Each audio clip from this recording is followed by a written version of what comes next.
सभी को जय श्री कृष्णा। कार्तिक मास महात्म। 5वां अध्याय प्रारंभ।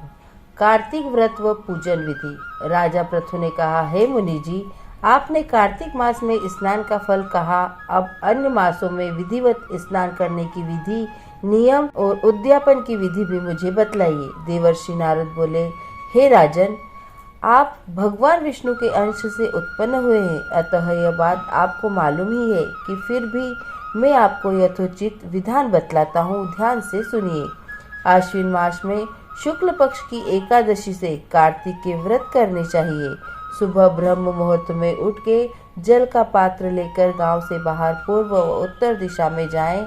दिन में अथवा शाम को कान पर जनेऊ चढ़ाकर पृथ्वी पर घास बिछा के सिर को कपड़े से ढककर मुंह को बलपूर्वक भली भांति बंद करके थूक व सांस को रोककर मलमूत्र को त्याग करने के पश्चात मिट्टी व जल से भली भांति अपने काम को धोए।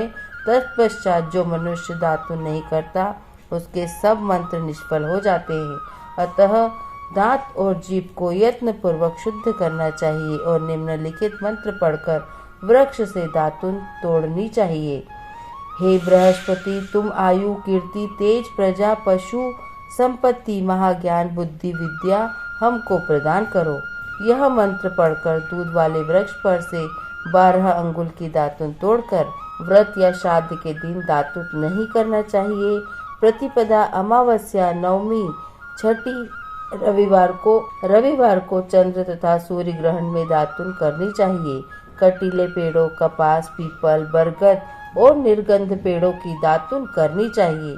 पश्चात भली भांति स्नान करके फूलमाला, चंदन और पान इत्यादि पूजा की सामग्री लेकर प्रसन्न मन से व भक्ति पूर्वक भगवान शंकर के मंदिर में जाना चाहिए। वहाँ सभी देवी देवताओं को अर्घ, आचमनी आदि वस्तुओं से अलग अलग पूजन करना चाहिए।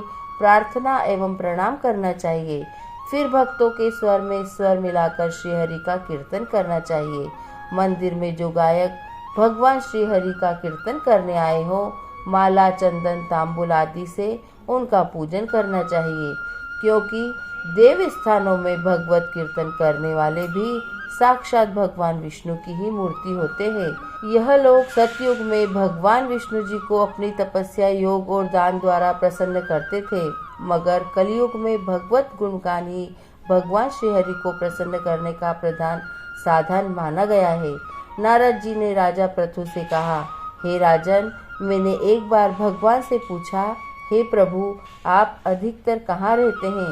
यह सुनकर भगवान ने कहा, हे नारद, मैं वैकुंठ अथवा योगियों के हृदय में भी नहीं रहता, अपितु जहाँ मेरे भक्त मेरा कीर्तन करते हैं वहाँ मैं अवश्य रहता हूँ।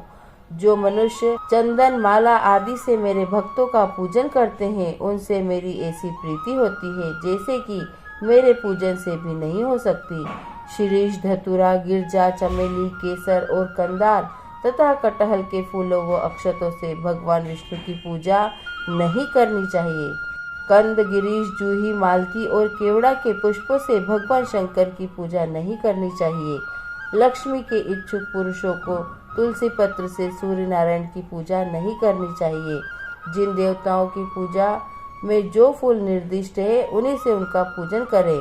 पूजन समाप्त करने के पश्चात भगवान से क्षमा प्रार्थना करें, यथा, हे सुरेश्वर, हे देव, मेरे पास न मंत्र है न क्रिया, मैं भक्ति से भी हीन हूँ। जो कुछ भी पूजा मैंने आपकी की है उसे पूरा करें। ऐसी प्रार्थना करने के बाद दंडवत प्रणाम व 2 बार क्षमा प्रार्थना करके भगवत कीर्तन करना चाहिए। श्री हरि की कथा सुननी चाहिए और प्रसाद ग्रहण करना चाहिए। इस तरह बताई गई विधि के अनुसार जो मनुष्य कार्तिक व्रत का अनुष्ठान करते हैं, वह संसार के सभी सुखों को भोगते हुए अंत में मुक्ति को पाते हैं। बोलिए विष्णु भगवान की जय।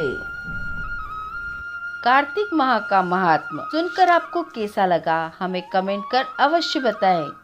वीडियो पसंद आने पर लाइक और शेयर करें और अभी तक आपने हमारे चैनल को सब्सक्राइब नहीं किया है तो सब्सक्राइब कर लीजिए। धन्यवाद। जय श्री कृष्णा।